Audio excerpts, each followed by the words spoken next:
What up, y'all? It's DJ MV. And I am Gia Casey. And this is another edition of the KC Crew. Welcome. Yes, welcome, guys. We're back with another podcast. Glad you're here with us. Absolutely. And shout out to everybody heading out to Atlantic City this weekend. You know, we do our real estate seminars, and this weekend is a little special. It's a 2-day seminar. Saturday, we're doing a ride along where we're actually taking you through some of the properties, vacant lots, buildings, so you can see exactly what people or what you should be buying or bidding on. And then Sunday, we're going to do a seminar and explain what you're actually seeing, how much it costs, and all that other stuff. So it's a 2-day seminar. So I hope to see you guys in Atlantic City. And if you can't make it to that, I know it's a bummer because we're doing a seminar in Houston and one in Atlanta, but they're not ride-alongs. They're just seminars. So hopefully we'll get to see you guys this weekend out in Atlantic City. Yes. Now, let's get the podcast started. Now, the name of this podcast is Can You Afford Me? Oh, so you've named it already? Named it already. Okay. I actually like it. I co-sign that title.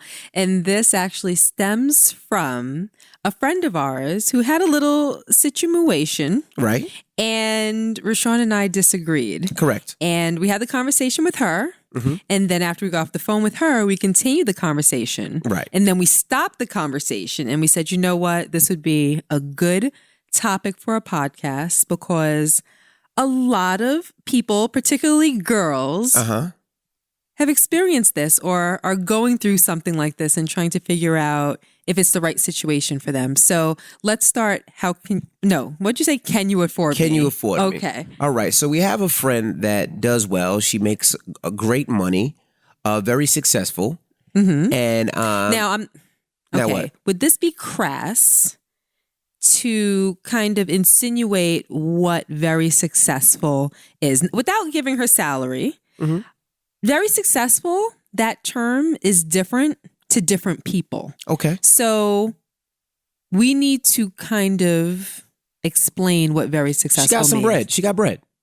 Right. But, some people look at different types of salaries as having some bread. Well, so let's talk about what she can afford for herself, because this is important information pertaining to the topic. She can, what can she afford? I think once we break it down, they'll understand. Because she got some bread. She got bread. She's making money. She's successful. But I think once we break it down, you can understand. Because I'm going to say, well, she could buy this or she could buy, but once we break it down, you can understand. Okay, so you would just surmise it by saying that she does well. She does well. Absolutely. Very well. Correct. Okay. All right. So now, she was going on a date. Mm-hmm. And no, it wasn't a date. What was it? That wasn't a date. She was flying out of state to meet a guy that she's interested in. That's not a date. Okay, well, all right. Well, she's going on a date out of state. Okay? You just have to make it fit, right? All right. Anyway, she's dating this guy, and the guy, flew her into town, right? So now when the guy flies her into town, now let me tell you about my friend. She has her own money, so when she flies a certain way, first class. When she moves around a certain way. Mm-hmm. It's just who she is. When she goes to someplace to eat, she eats a certain way because she's used to eating at these type of restaurants. Meaning, if I go out with her, let's say, or we go out with her, she's going to go to an expensive restaurant because that's what she's used to. That's what she eats. That's what she's been doing all her life. Mm-hmm. So when she flies a certain way because this is what she's been doing all her life. Okay. So now when this dude flew her in, he didn't fly her in the way that she usually moves around. Usually she flies. Hold on. Oh my God. Can I stop you for a second? Why? Can you stop being vague? She moves a certain way. She does. She flies a certain way. She does. Like the way just be direct. We're talking about something very simple. Be direct. She usually flies business class or first class. Okay, just say that. You're being like facetious. Just, go right, for she it. Was. When she goes to restaurants, she will order lobster and steak, and she eats a certain way. I'm like, what, with her left hand instead of her right? Like, what are you talking about? I don't know if she's left-handed or right-handed. I'm just saying, say what you mean. But that's what she is. But anyway, the guy flew her in and didn't fly her business or first class. Okay, I got to stop you. So we just called her before we cracked these mics to ask her if we could talk about it on the podcast. Right. She's like, what you talk about? I said, it's going to be a topic. We're going to talk about it. She was like, you going to tell them that he flew me not only coach, but in the middle seat? I was like, Right. you didn't even get a window. Right. But he flew her. He flew her middle seat. Like row 23. Oh, wait. Did she really say the back of the plane? Or is that your special sauce that you just put on it? No, she said back of the plane. Right? But she's used to flying business class and first class. Right. So you could imagine her surprise. I mean, I'm sure she wasn't surprised because... I'm kidding. Go ahead. I'm sure she wasn't surprised, but, when she got there, he put her in an Uber, She's not used to an Uber. She usually car service. She usually takes care of herself. I'm not sure where they were staying, but she's used to staying at 4 or 5 star hotels. Mm-hmm. This one was probably a 2.5. Was it at a hotel? Yes. She told you it was a hotel. I don't remember that part of the conversation. Yeah, it was a hotel, 2.5. It wasn't his spot? No, 2.5. Right? Did she say it was a 2.5? Yes. I think you're making that up. No, I didn't hear that part of the conversation. 2.5. So anyway, as I was saying, it was 2.5. It wasn't even 3. Come on, Rashawn. No, it was 2.5. Okay. But anyway, when it came to that and she started telling me, I was like, I don't think this is the guy for you. Wow. And she was like, why? And you was like, wow, that's what you said, wow. I probably did say wow. And this is my thing. Can you afford me is not me saying, oh, well, I do this, I do that, I make this much money, you can't afford me, motherfucker. It's not that. I'm used to certain things, right? Mm-hmm. And if I'm used to certain things and you can't afford the certain things that I'm used to, it's not going to work. Wow. And I'm not saying that it's not going to work because this is just not going to work. It's going to be too many waves and too many ripples in this relationship before it even begins. Perfect example, right? Me and my boo go on a trip, right? Your hypothetical boo or my hypothetical boo. Oh, okay. Right? We're going. I fly first class. You can't afford first class. So you going to sit in the back of the plane and I'm going to ride first class? That's not going to work. Hold on, that's your perfect example? It's the truth. It just sounded like a sucky example. I'm just saying. It's the truth. Like, we're not at the same... So if she can't afford... Well, hold on. If you're balling like that, why aren't you paying for her first class flight right next to you? Same thing with her. Like, for her, she's not going to pay for his flight. They just started dating. I'm not going to pay for your flight. So You're suggesting that our friend would sit in first class and let her boo sit in the back of the plane. No, well, that's my perfect example. Instead of sucking it up and saying, yeah, this is what I'm used to, but since he can't afford it, I'm just gonna rock with him. Right, but that's the thing. It's like, I'm not used to that, right? I don't like that. I don't want to do that. Wow. And in this relationship, this is always going to be like that. This is going to make me feel uncomfortable. Uncomfortable. Absolutely. Wow. That's actually the definition of spoiled. You can call it spoiled, but... That's the definition of spoiled. No, it's not spoiled because... Like, spoiled means you've been used to something for so long, something good, something comfortable for so long that it ruins you and it ruins your perspective. No, it doesn't. And you're taken aback at the idea, at the notion of having to do anything different. No, not at all. You are spoiled. I'm explaining to you a perfect example, right? Spoiled is I work hard and I bust my ass to afford what I can afford, right? Mm-hmm. So I bust my ass and I've been working and I finally fly first class or business class. It gives me extra leg room. It allows me to slant my seat back a little bit. And it even gives me some lunch, right? And a really nasty Caesar salad. Whatever. Uh-huh. But I get a little extra leg room. Right. Right? You can't afford it. Wow. Right? Mm-hmm. You sit at row 23. Now, I'm the guy, you're the girl. You're the guy. In this right. hypothetical. Right. So now you sit at 23B, which is in the middle. You want me to come all the way back there, 23C2? One time is cool, but the name of this podcast is actually going to be called Wow, because that's all that I'm thinking when you're talking. It's the truth, but I already know this is going to start a problem or a situation. For instance, you're used to Red Lobster, right? And there's nothing wrong with Red Lobster. I love the cheddar biscuits, right? Right. But I like eating a certain way. I like certain what's a restaurants. Certain way? Did we say we're going to be direct? I like to go to Del Fresco's. Okay. I like to go to Prime. Okay. I like to go to Philippe Chow's. Right. I like to go to Julon. Right? But that might not be in your price range. Okay. Right? So you can't come with me to P.F. Chang's? That's fine. I can come to you with P.F. Chang's once. But because you like the Mongolian beef. It's okay. But I like eating at these other restaurants that you can't afford. So let me ask you a question. Mm-hmm. When does love, chemistry, and connection play into this scenario? Because you're making this hypothetical relationship seem like it's all about money. Don't you think that love, connection, and chemistry is so much more valuable than sitting first class or not, than being inconvenienced for 3 hours potentially? No, that's fine. But I'll be honest with you, I don't love you right now. We're just dating. But what if there's potential for love? You're going to throw that away? You're going to throw away the potential for love because of a money situation? Yes. For a comfortability situation? Yes. Yeah, I firmly disagree with that. Now, I understand if we both came up and we both grinded together and we got to a certain spot, that's different. But if we're just dating right now, right? And you say, hey, it was great talking to you. I want you to come see me. I got you a plane ticket, right? Mm-hmm. And when I get to the airport, I get in a plane ticket and I'm sitting 23B. I'm going to feel away. Because I fly a certain way. And there's no disrespect to you. I fly a certain way. And I know this is going to sound crazy on a podcast, like mortified. Right? I'm mortified. But I'm just being honest. I'm just being honest. Oh, I know you're being honest. Ladies, just think about it like this, right? You meet a guy and you're doing well. Ladies, you got a good job. You work, you fly Delta, you fly American Airlines, you fly United.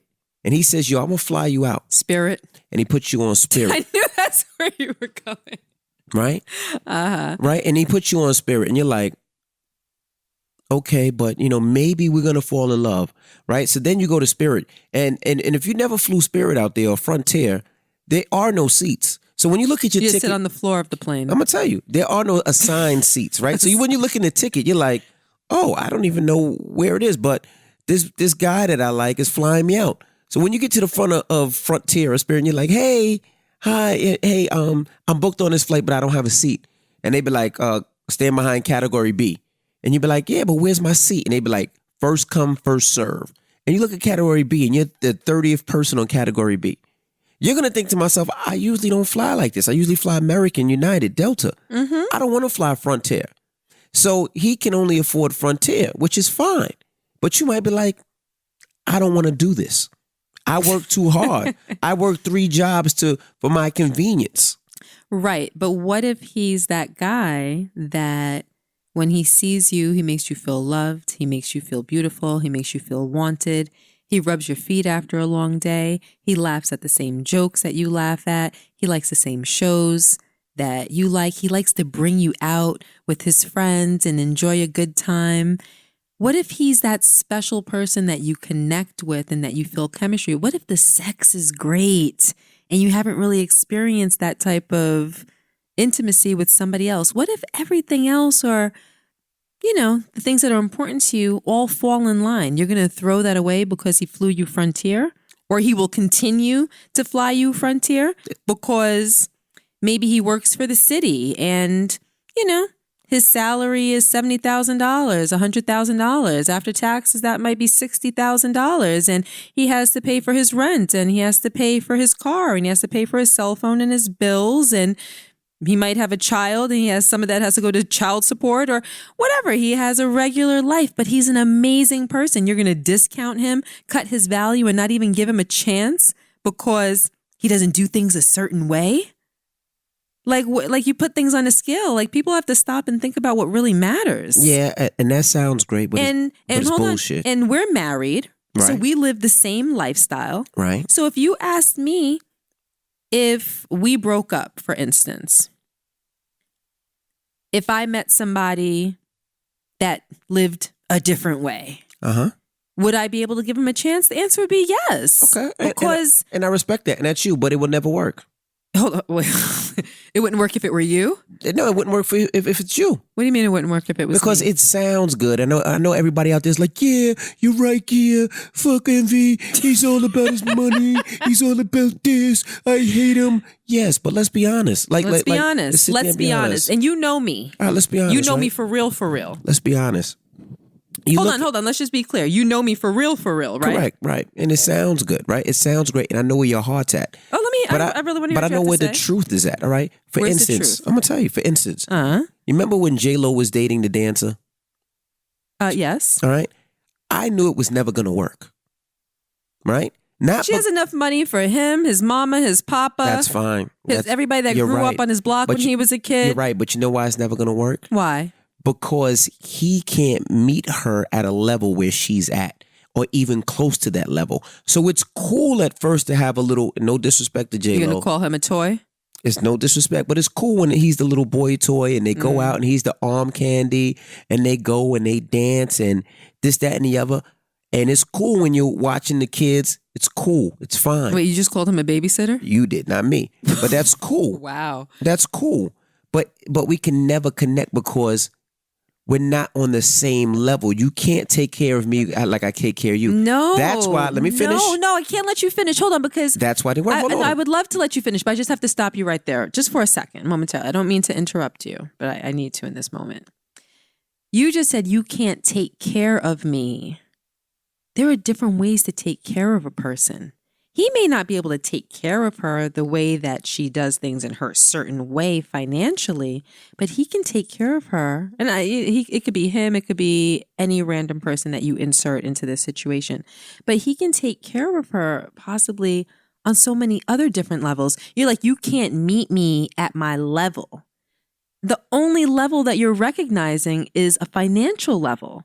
There are so many other levels. That sounds good, babe. And I have something else to say, but I'm going to let you finish. It sounds great. Go ahead. You were talking about me. You said you started off with J-Lo. Go ahead. Hold on. But it's easy when we start at the same level and we rise. Same thing with Mariah Carey. And she had her dancer. You know how I knew it wasn't going to work? Because he can't. He's like, it's cute to be a boy toy and be on your arm. That's fine. But when it comes to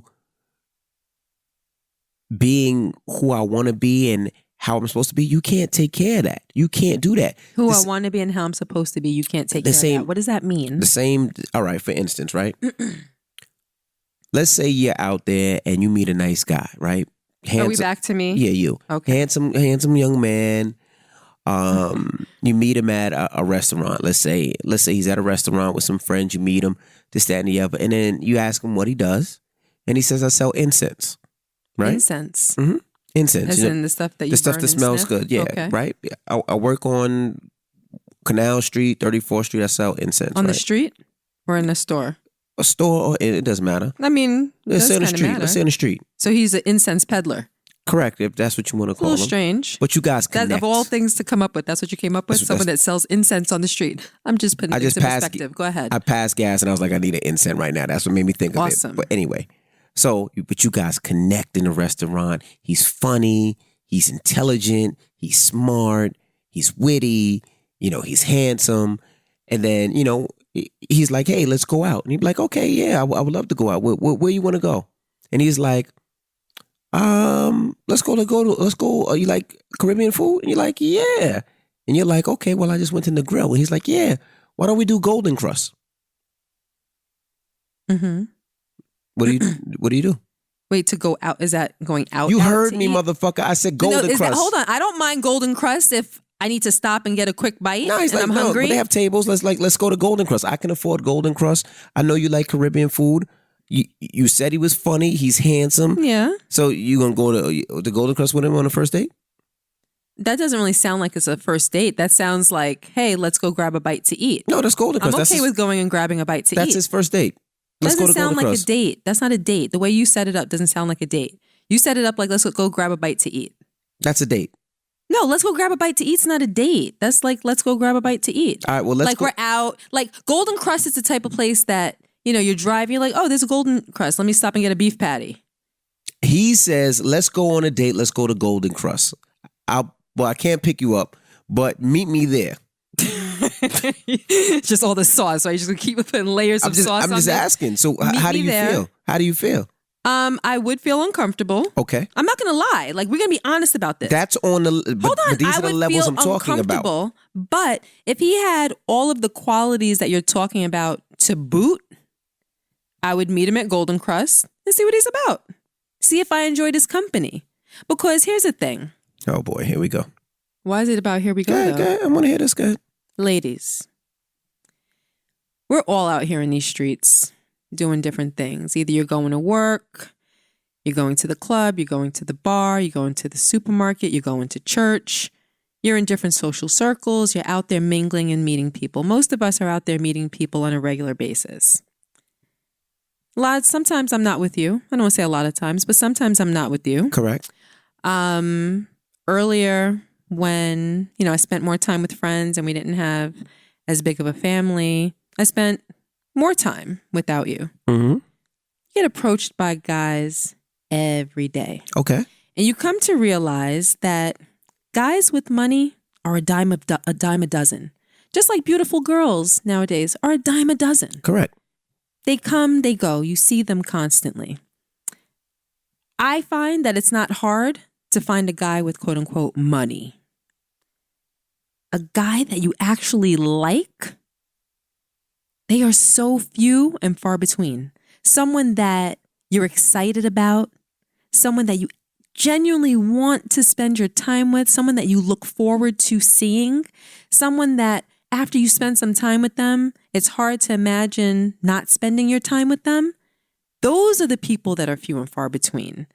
Am I going to put value on someone with money or someone that I actually enjoy their time? I'm going to put the value on someone that I actually enjoy their time.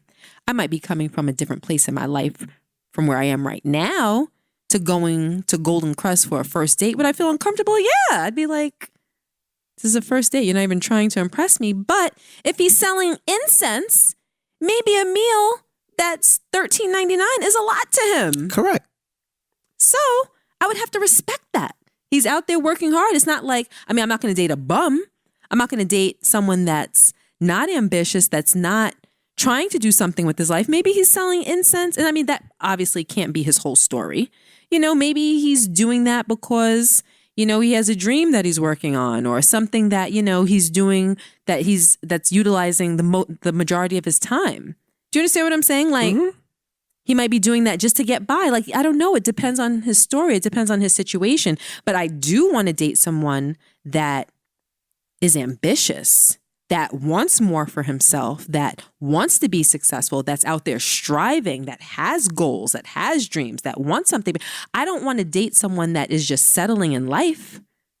So I'm not saying like, oh yeah, someone that's out here just bumming it's going to have the same chance with me as someone that is ambitious. That's not what I'm saying.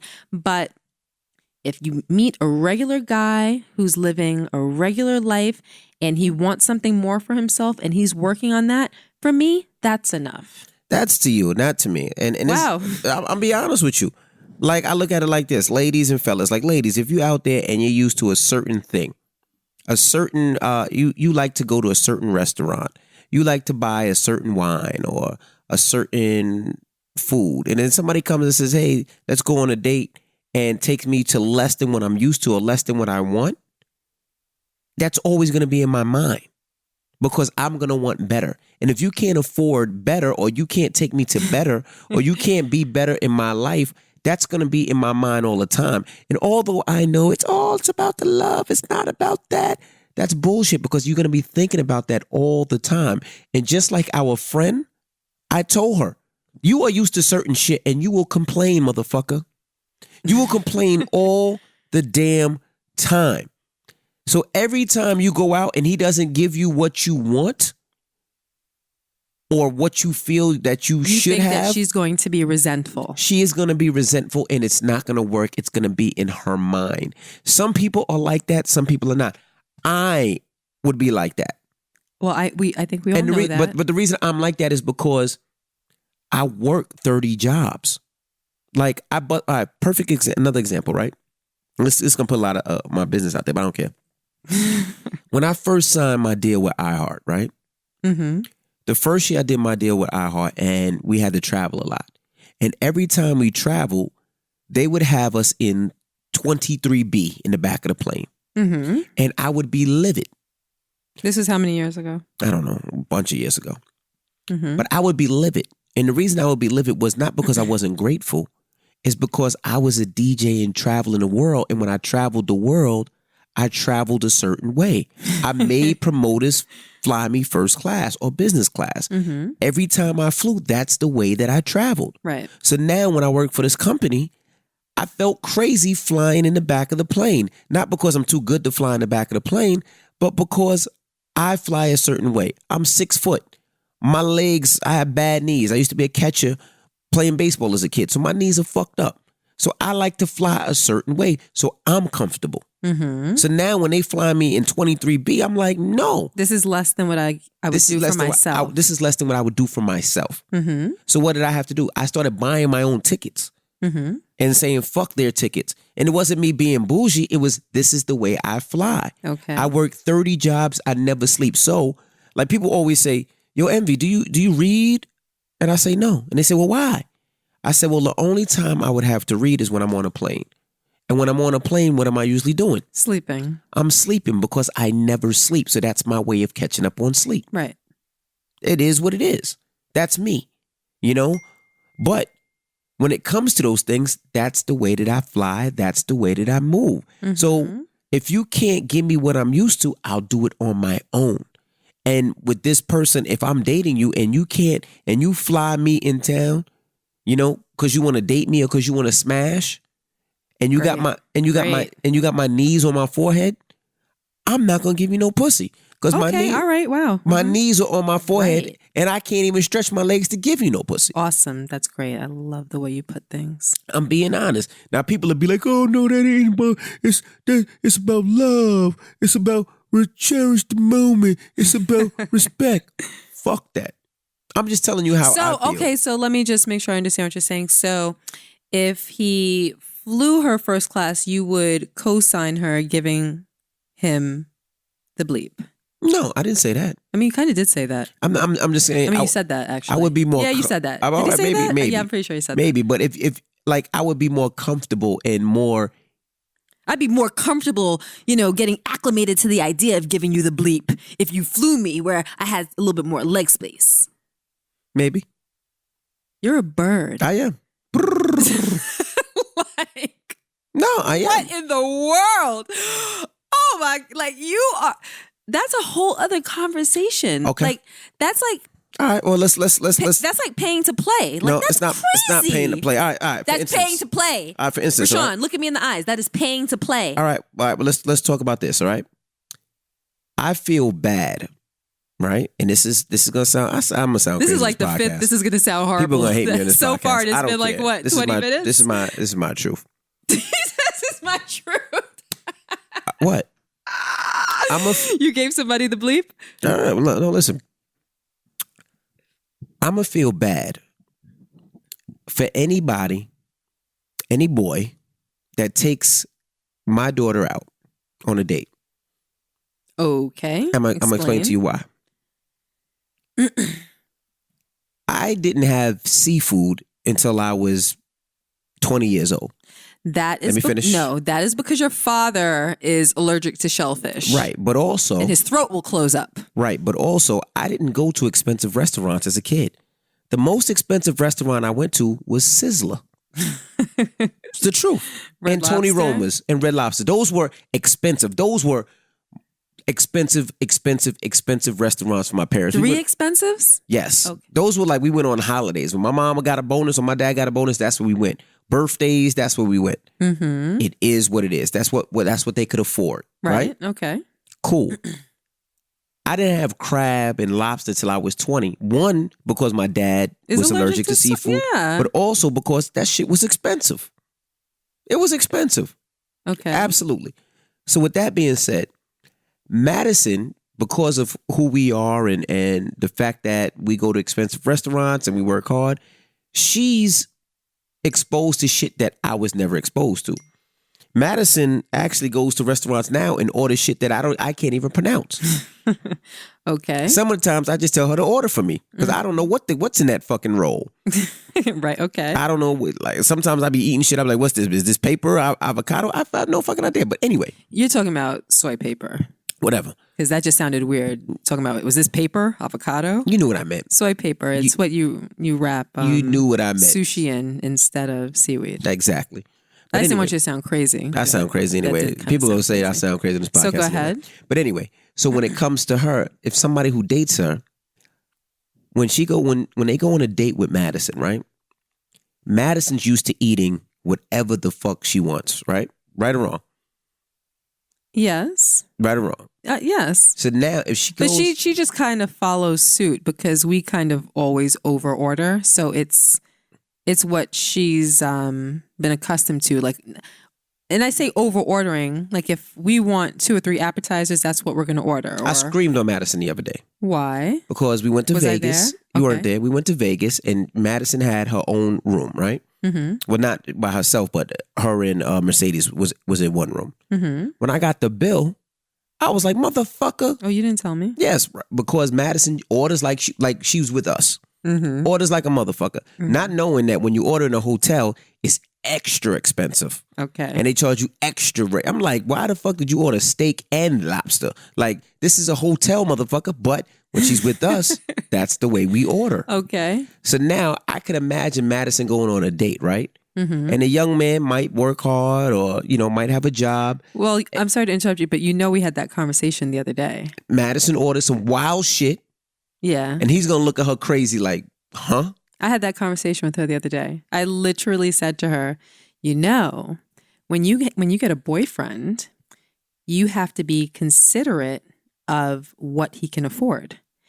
And he may not have ribeye and lobster money. He might have chicken money and one appetizer or no appetizer money. So you just have to be conscious that because this is what your normal is, it may not be someone else's normal, and you have to be mindful of that. And she said, I haven't really thought about that. But yeah, that makes perfect sense. So now my daughter going to be starving. She's not going to be starving, but if she wants to order, and this is what we do anyway. A lot of times when we go out to eat with people, we treat because we don't want to be limited regarding what we order. Correct. I don't want to have to think about someone else's pockets when I want to eat what I want to eat. And that's my perfect example. No, hold on. No, that's the truth. Right. That's the truth. Right. Because I'm in a position where I can do that. But if I'm dating somebody, I'm not going to emasculate the man and make him feel as though he can't afford me by ordering what I want and then taking the bill. I'm not going to do that. So what are you going to do? Now, hold on. Now, that's in the beginning. Starve? No. So chicken isn't starving. Okay.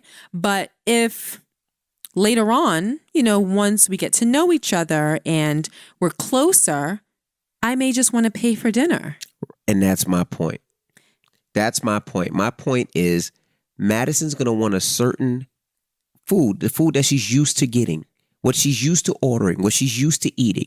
Now she's dating somebody that can't afford it, right? Mm-hmm. So she's going to feel away, so she's not going to order what she wants to eat. Right. You take a couple of L's in life, Rashawn. God forbid the kid eat chicken. Like, are you kidding me? No.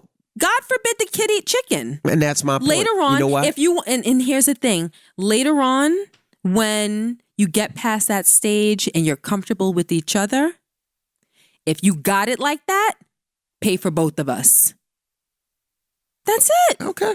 If you got it like that, pay for both of us. And that's my point exactly, right?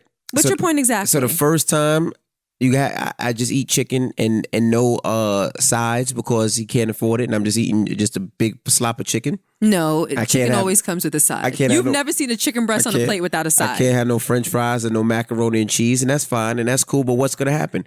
I'm going to start feeling away going out. I'm not going to want to go out with you because I want more than chicken. I want a French fry. Then pay for it. You have I want it a macaroni, like that. but so then I can't pay for it because if I pay for it, I'm maybe I'm not in the emasculate beginning. the man. Maybe not in the very beginning. It's not going to work. But listen, you're dealing with human beings, so you have to look at the situation. You have to weigh out your options and then you got to choose appropriately. There's a time and place for everything. Yeah, in the very beginning, I'm not going to emasculate you. I'm not going to humiliate you. I'm going to eat the chicken with the freaking mashed potatoes with the green beans sticking out of it, and I'm going to be freaking happy. Okay. I'm going to be happy. Okay. Maybe date 2, date 3, do the same thing. Date 4, I'll set it up, my treat. And then I'm going to order for you. So you don't have to worry about my pockets or how it's going to make you feel to order. I'm going to order for you. Okay. And I might order you a couple options because if you didn't like what I ordered for you, then you have something else. My treat. And then you move forward with a balance. Okay. Then you move forward with a balance. To me, listen, everybody, I believe, enjoys a nice lifestyle. Eating well, living well, traveling well, living in a nice place, wearing nice things, being able to entertain yourself a certain way, as you would put it. But as much as I think we all enjoy those things whenever we have the opportunity to enjoy them, mm-hmm. I think that it's a lot more satisfying and it's a lot more enjoyable to be with someone whose company you enjoy and who puts you first and who genuinely loves you. Not the person that's making a lot of money, and because they make a lot of money, they feel like they have the pick of the litter. And they might be sleeping with a lot of different women and spreading themselves thin. Not having that much to give to you, maybe not having that much time, not having that much attention to give you, not having that much love to give you. And I mean, let's be real. You always talk about being real, but a lot of times, and I hate to stereotype guys in this role, but a lot of times guys with money feel a certain kind of way about themselves, and a lot of times those are the guys that are treating women less than how they should be treated because they have options. Okay. And a lot of times those might not be the type of guys that you're going to fall in love with. You might tend to fall in love with a more modest guy quicker than someone that, has their chest all puffed out because they're so successful. And that's the truth. All right. So what would you prefer? Would you prefer the modest guy that's going to treat you like a queen, or a guy that's successful and does better that's going to treat you like the pauper? I want the person in the middle. The middle of those two people right there. And who's that person? I don't know. You just made up two people. I want the middle guy in the middle. You said you want the guy in the middle. Well, you said, really? Well, Do you want the guy in the middle? You know what I mean. I need to reevaluate my situation. But I want the person in the middle. That's going to treat you not great, but not horrible. That's going to kind of treat you so-so. So they have so-so money and they kind of treat you so-so.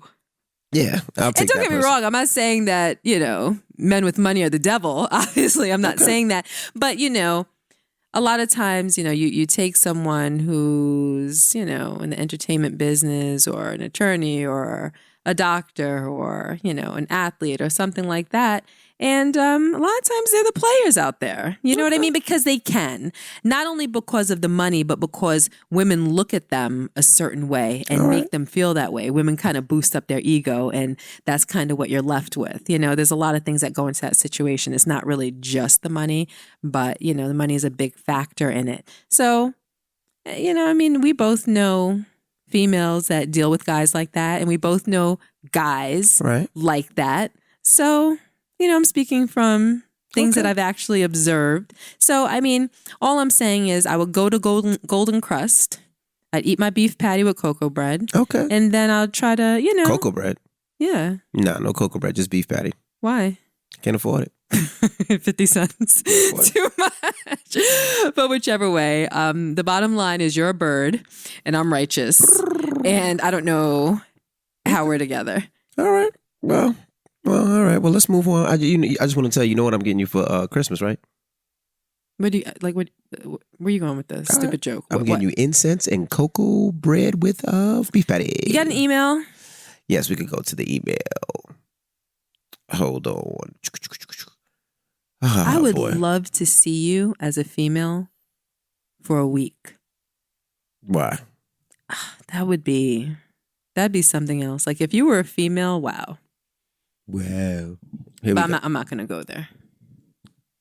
I'll be a little birdish. So what? Here we go.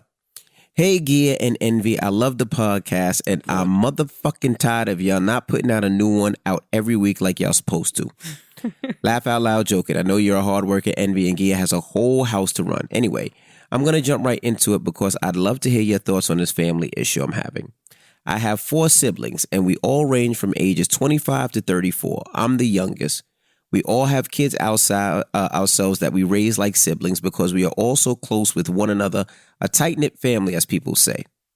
One of my sisters, the second oldest, has always had a temper on her, to say the least, and is the first one to always pop off at the mouth and or to get physical with other friends of hers in the past. And any time that myself or anyone else in our family gets into a disagreement with her to where she begins to talk reckless, we all choose to step away.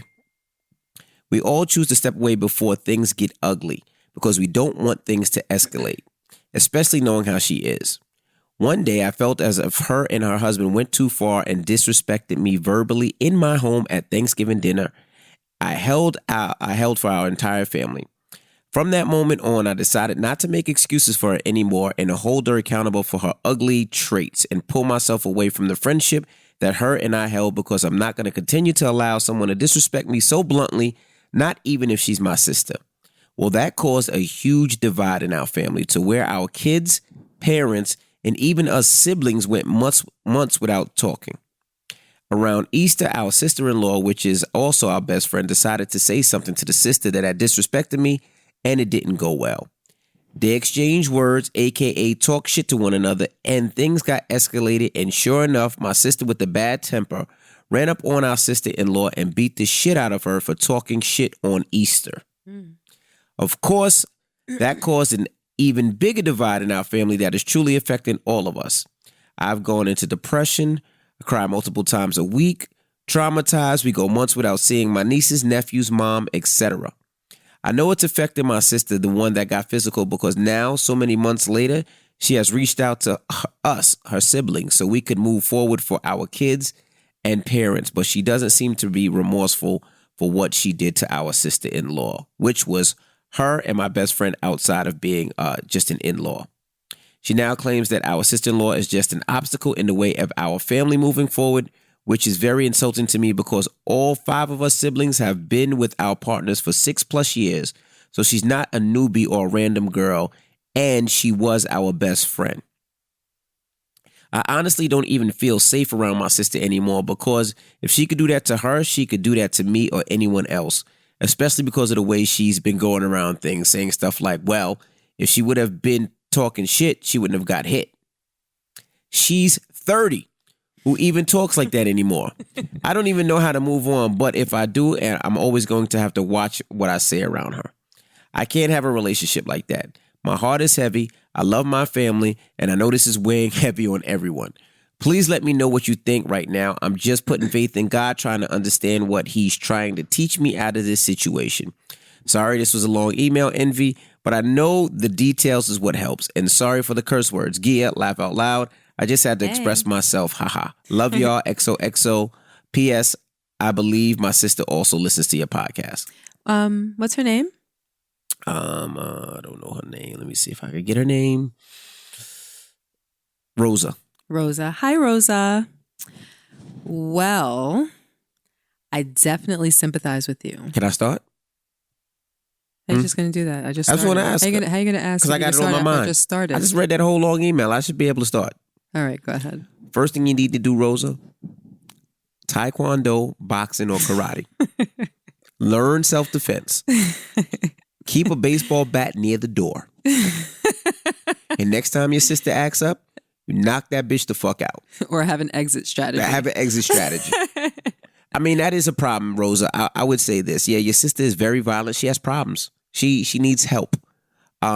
Maybe it's seeing somebody in between y'all, like a therapist that can actually get in between y'all. So if it does get nasty or if it starts to get violence, they can mediate it. They can mediate that problem. Also, I would tell you, you might not be built like that. And yeah, your sister might be 30, but she might need to get fucked up. Awesome. Like, don't think people don't need to get fucked up. And it seems you and this like priceless advice. No, I'm serious. Like, some people talk shit because they never got punched in the face. And she is the bully. She's been punching people in the face and talking reckless to people. And the fact that she's 30 talking about If what would it say? If she wasn't talking bleed. If you wasn't talking shit, you won't get hit. Like, Ma, you're 30 years old and you have kids. Come on now. Like, come on. And I'm just saying this.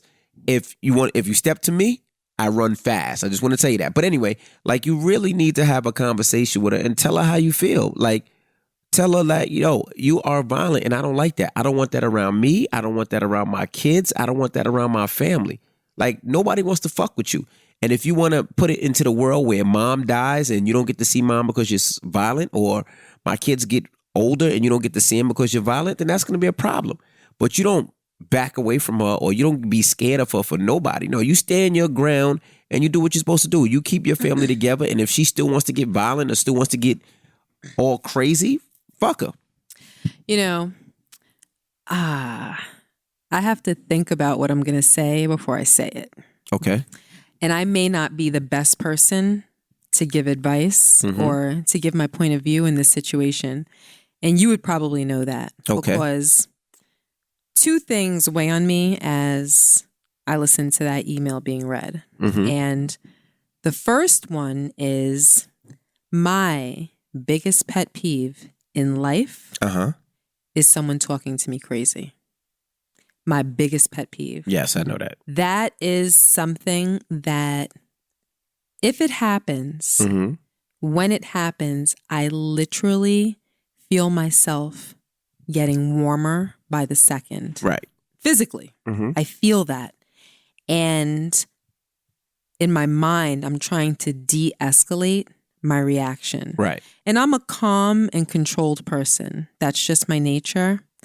But when someone is disrespecting me to my face and they feel as though it's okay and that, this is going to sound so not me, but that I'm such a lame-o that I'm going to sit there and allow it, I feel as though I'm being played and I'm being taken for a ride. And that is something that literally, if anything in life can get me out of character, it's that. It's that. Right. It's that. I feel like I'm that cartoon character that we've all seen where they become like a human thermometer and the red just starts rising all the way till it gets to the top. And then sometimes you see the cartoon character's head explode. Right. That's like me. When it does happen, on the rare occasion that it does, I try to handle myself in a way that I can be proud of once I walk away. But someone talking to me crazy, especially someone that I care about or someone that I have respect for or that I expect more from or that I should expect more from, it's enough to make me cut them off. Right. And not deal with them. And the second part that I said that weighs on me is I'm good for cutting somebody off. Right. I can cut somebody off. And this isn't something that I'm necessarily proud of. No, it's not something that I'm proud of.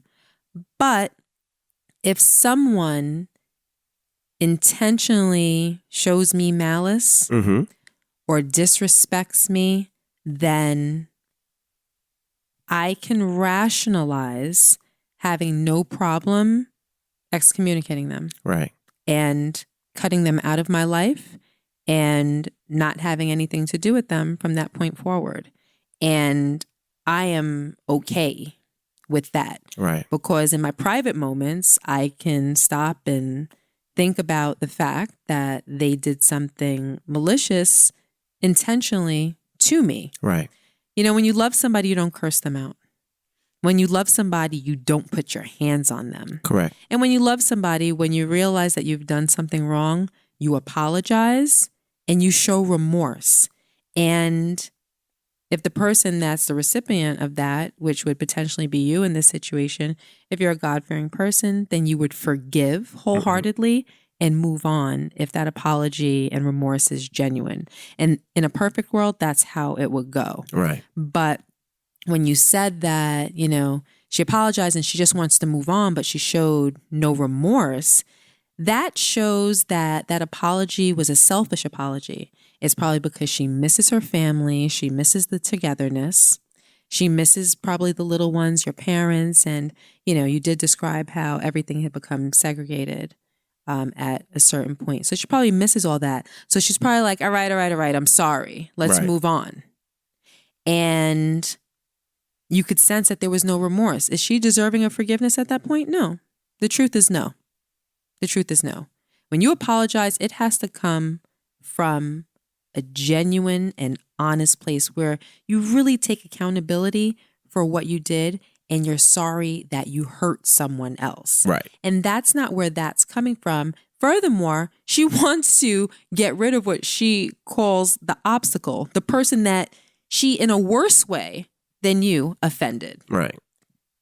So she basically wants to get away scotch-free and doesn't want that reminder of her bad behavior around. So let me just get rid of the hurdle, because it's always going to come up or it's always going to be a thing unless I make nice with her. And it's not even really in me to make nice with my siblings because I'm not apologizing from a place of remorse. How am I going to make nice with an in-law? Right. And really mean it, that I put my hands on?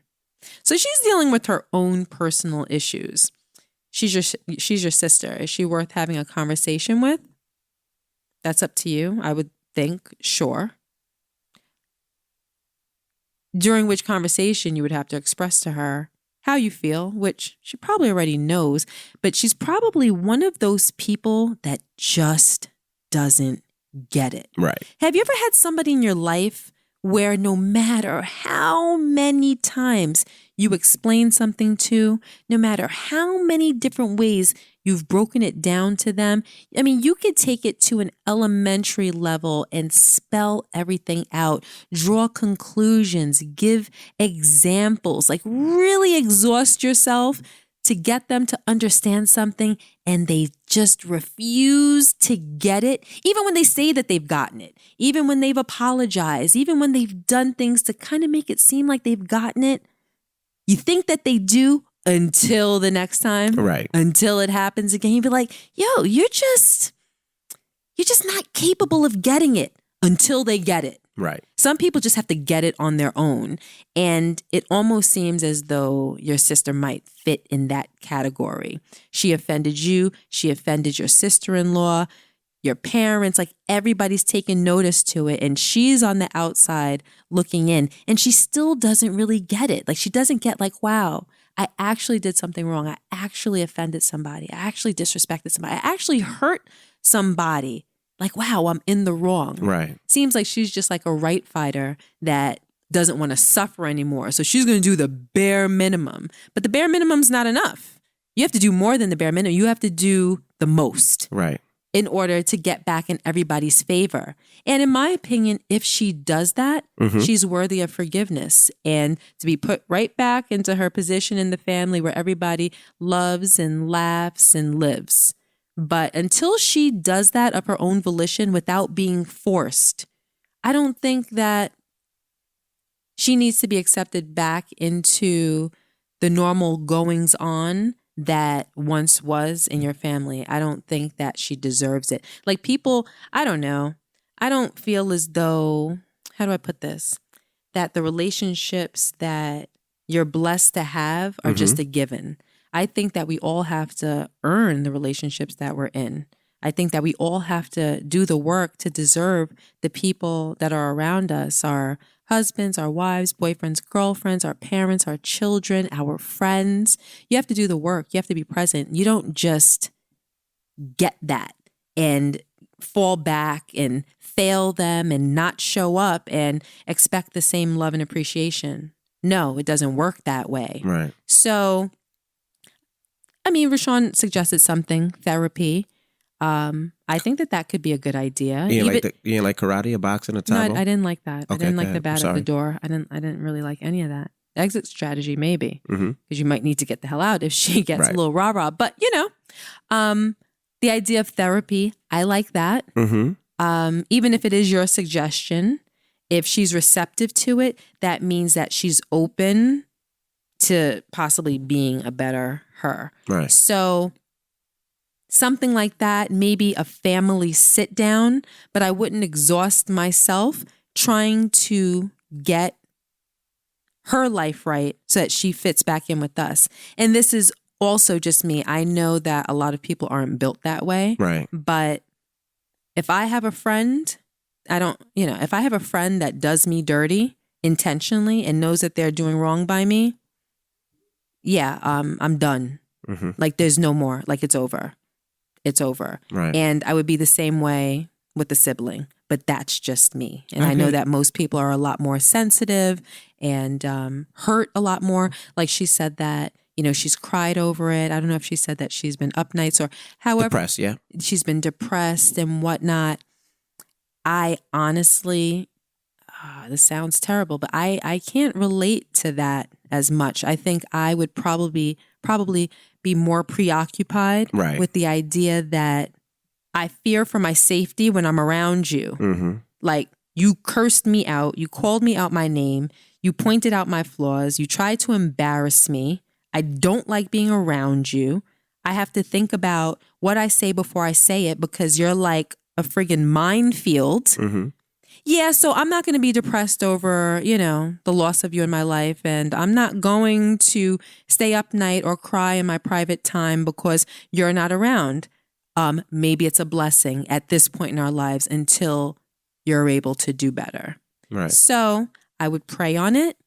I would maybe suggest a family meeting, but with the precursor of like maybe you sitting her down or someone else that she trusts in the family to sit her down and tell her what's expected of her behavior. Right. But where everybody resolves to being calm and collected and considerate of the conversation that is going to be had. Everybody has to be open and really listen to each other. Mm-hmm. And once that communication flows, if she can kind of temper her hot-headedness, then it might go well. That doesn't work well, maybe therapy. I'm not saying don't try, but I wouldn't lose sleep over it. I gotcha. All right. Well, I agree. And I would just throw in the karate and some boxing just in case you might have to fuck her up. Just in case? Just in case. Mm-hmm. My goodness. But definitely let us know. Keep us in tune. Let us know. We would love to know what happened. Uh-huh. All right. Well, it's time to get up out of here, baby. No second email? No. How long have we been on? An hour. 1 whole hour? Yeah, we got to go.